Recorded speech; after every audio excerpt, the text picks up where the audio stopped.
welcome everybody. Amazing, thank you. Okay, so I wanted to start by welcoming everybody to our Genetic Counseling Virtual Information Day for this year. It's a pleasure to have you all here. Good morning, good afternoon, depending on where you're joining us from. My name is Susan Armel.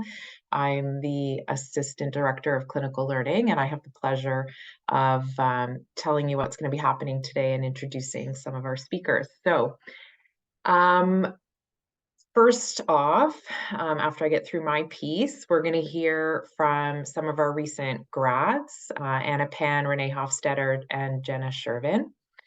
Then you're going to hear about what a day in the life is like, particularly from the viewpoint of our second-year students.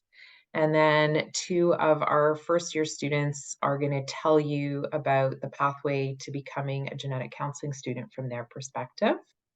And then you'll hear from Rihanna Babelherji, who's our Assistant Director of Operations, as well as Stacy Houston, our Program Director, and Fernur, who is our Program Administrator. And then you'll have the opportunity after our closing remarks to connect with students and graduates. You also have the opportunity to ask some questions. In order to ask your questions, though, I would ask that you put them in the Q&A, and then we will ask them or direct them to our speakers. Okay, Maggie, can I have the next slide?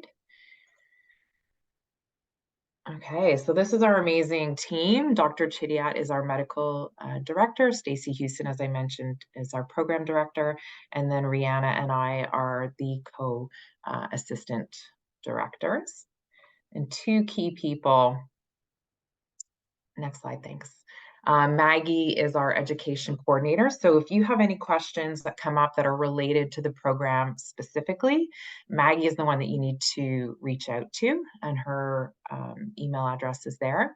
Purnur is our graduate program administrator. And if you have any questions related to the application program, the application process itself, Purnur is who you need to address those questions to.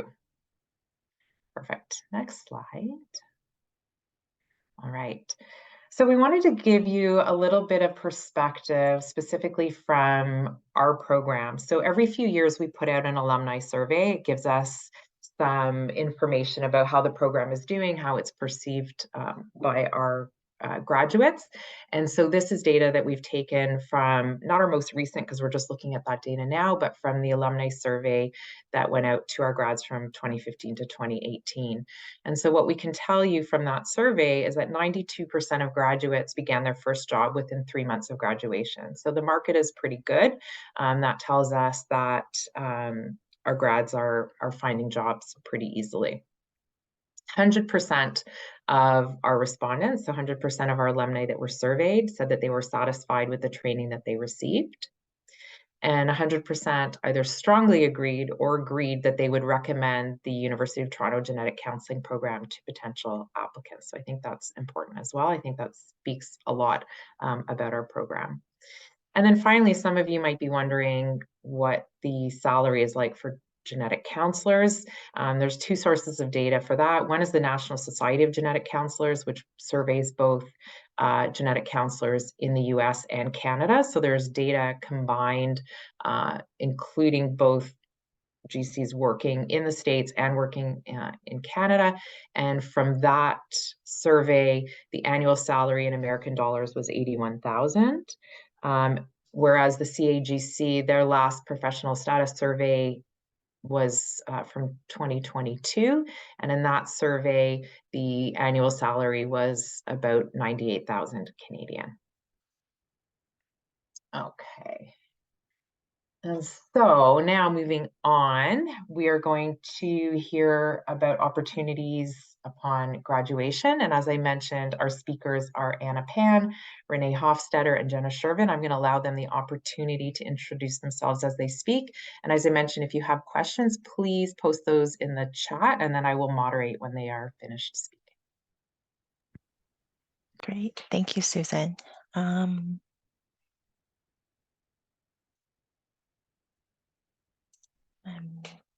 Sorry, can I just interrupt? Is it in the chat, Maggie, or is it in the Q and A box?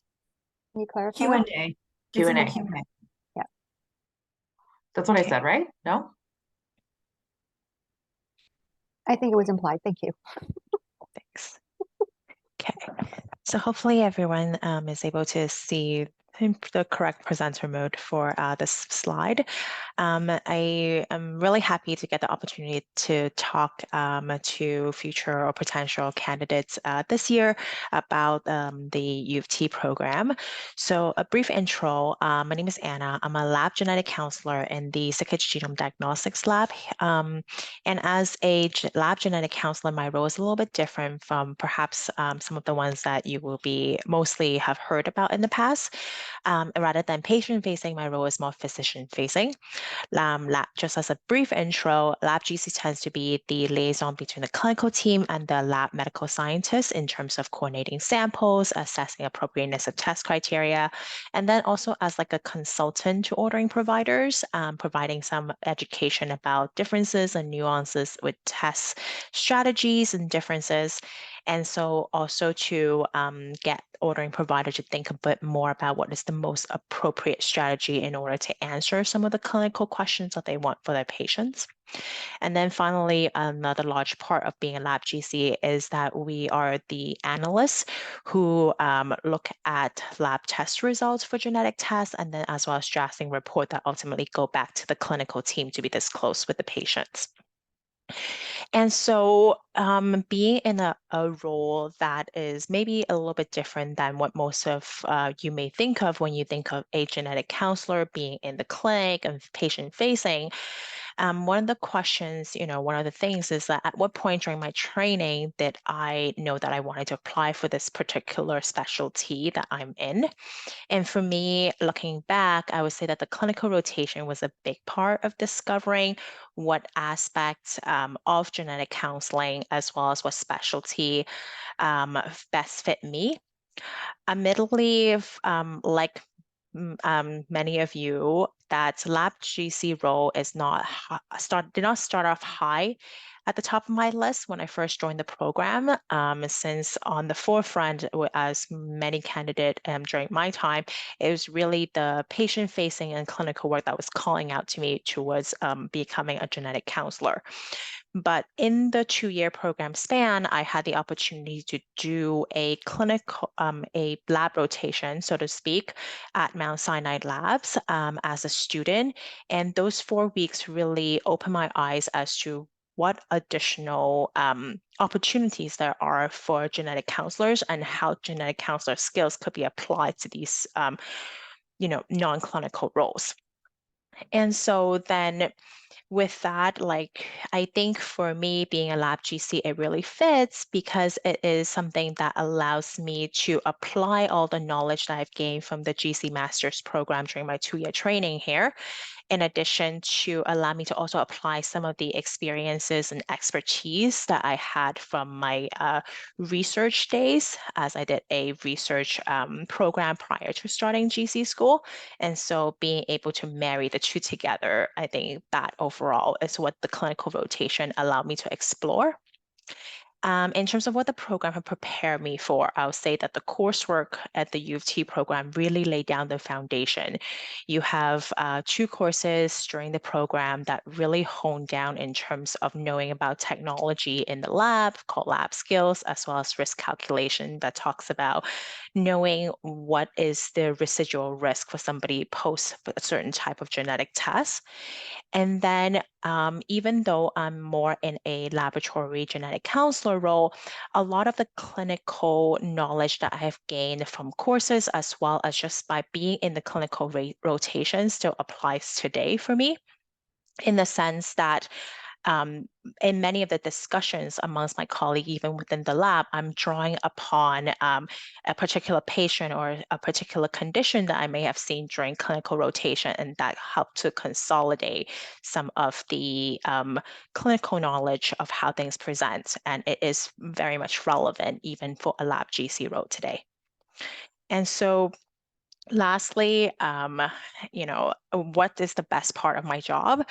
I think this one I really went back and forth in terms of question 4. And I think what made a lab GC role unique in terms of, or stand out in terms of a best part, is that the complexity of the different genetics really calls for creative problem solving.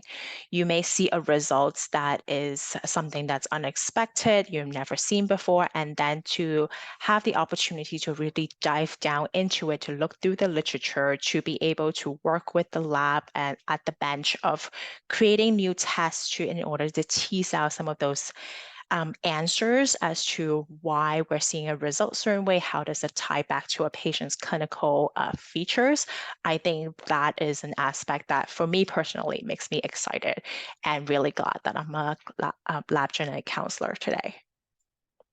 So I think with that, I will stop sharing here and let one of my other genetic counselor colleagues take the floor.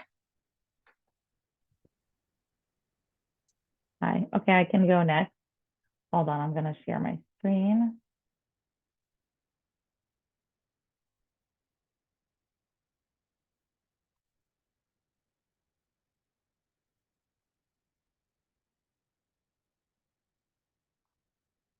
Okay, you see my slide? Yes. Okay, great. My name is Renee Hofstetter. I graduated from the U of T Genetic Counseling program in 2021, and I'm currently working as a cancer genetic counselor in Princess Margaret Cancer Center, which is part of UHN. I'm really glad to be here today and just explain to you a little bit more about the role and what connected me to that role and why I wanted to be there. So the first point I wanted to bring up is, that question of at what point during your training did you know you wanted this role? And for me, that was really towards the end. I did not start my training thinking I wanted to become a cancer genetic counselor, but my first rotation was actually in the clinic that I'm currently working in. And I really enjoyed the rotation. I felt very connected to the type of counseling I was provided. I also felt connected to the actual clinic, and the people that worked there, and the whole culture of the clinic suited me well. It was my first rotation, so I didn't know how I would feel about other rotations.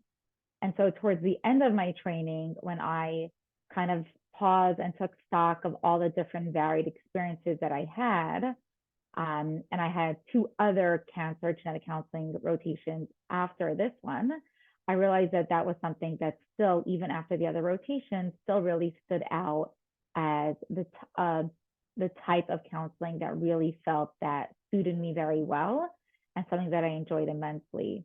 And that's similar to, I guess, what Anna was saying, how it's good to be open-minded and you don't really know what's going to talk to you going into the program. So it's good to just kind of take it all in and then see where you feel you fit well and where you can really give the most to. In terms of how did the program prepare me for this role?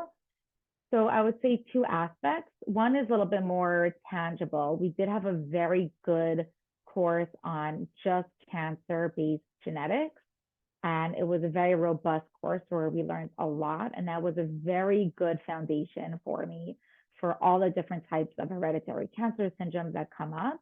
And even though when I see something new now, I always look to see, what new literature is out there, I'm still very happy that I have that base and a good baseline understanding of how these types of syndromes can come out and what the different ones really mean and what to really expect. So that was really helpful.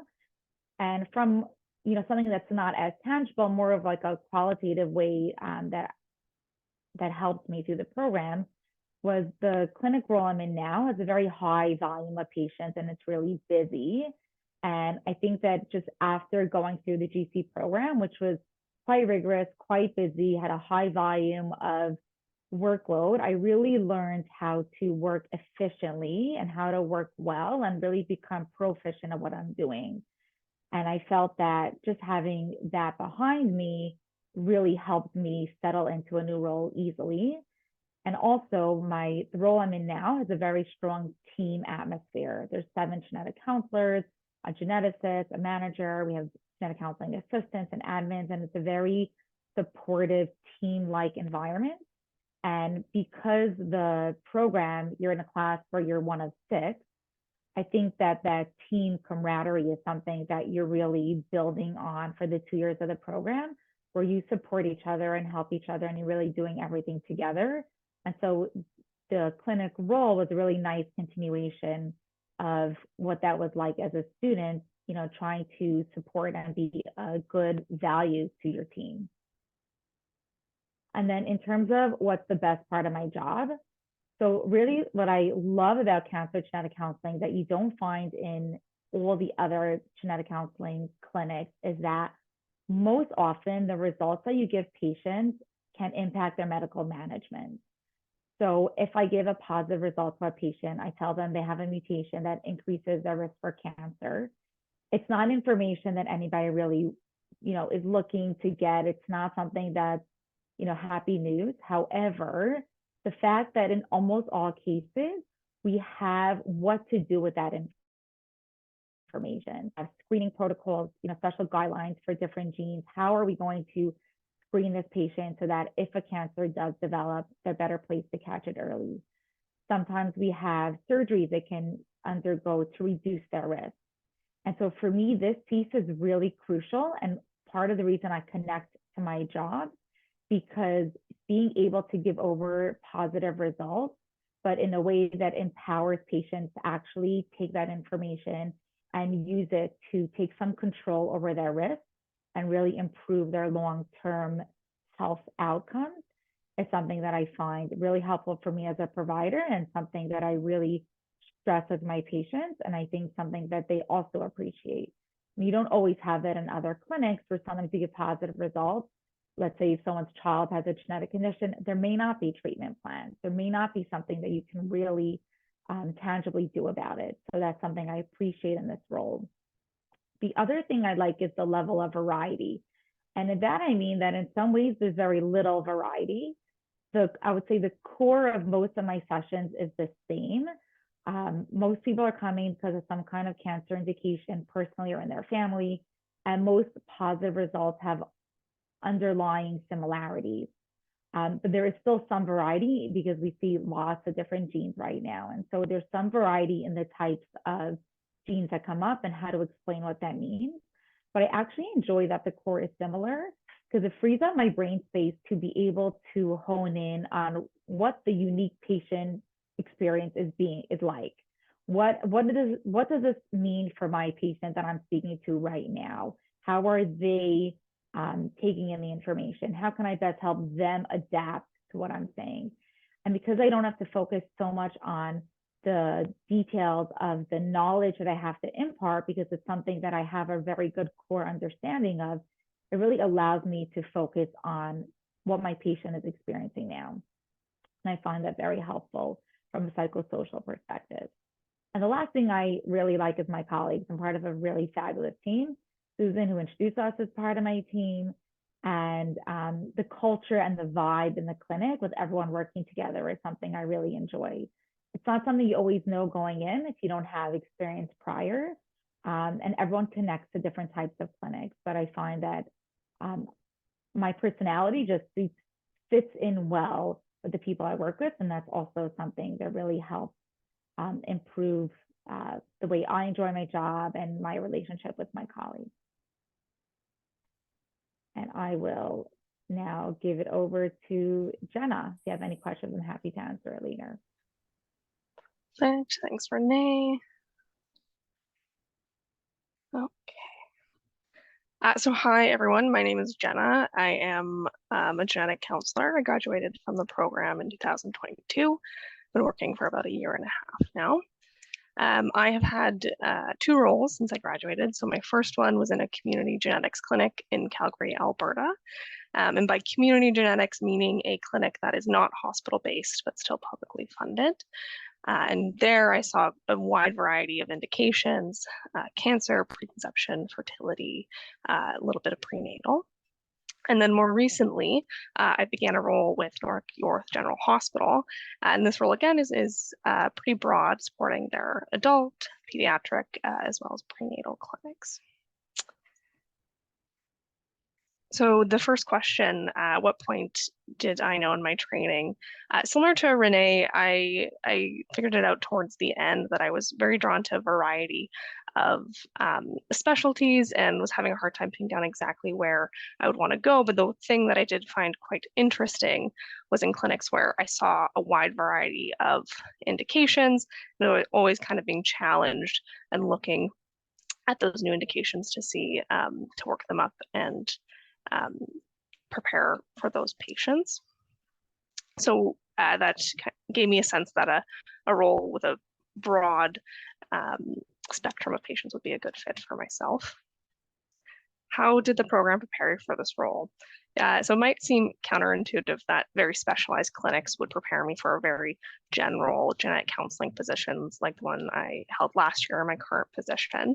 But what I found is that with the U of T program, we had the ability to rotate through very, very specific clinics. For example, I rotated through an ocular genetics clinic, and having that experience of learning from the people who see those indications day in and day out, have the expertise, have a really good sense for the psychosocial aspect that those patients go through. When you see one every few months, every few years in a clinical role, you're able to draw on that experience and serve those patients very well, even though you may not see that indication very often. And made me feel very prepared, regardless of what kind of case I was seeing, to do a good job. The other thing that I found was very helpful with the program was the critical thinking and research skills that we got during coursework. So during the coursework, often being asked to look up a condition, teach our classmates, and being kind of independent gave us those skills in order to also use those within the workforce. Because often in my role, I might see something that I haven't seen before, or that is particularly rare, and those skills are quite helpful now. And what is the best part of your job? Well, for myself, it's the patients. I think seeing a patient go through counseling and getting a small piece of comfort or help from the extra information gained, the emotional support we're able to give. I'm always amazed at how resilient patients are and what they're able to do in some stressful situations. And as well, the team members that I work with, going to work every day and having a team that is very supportive, not uncommon within the genetic counseling field, to have coworkers that are very kind and easy to work with. Okay, so that is what I have, and any questions, feel free to put them in the Q&A. All right, thanks.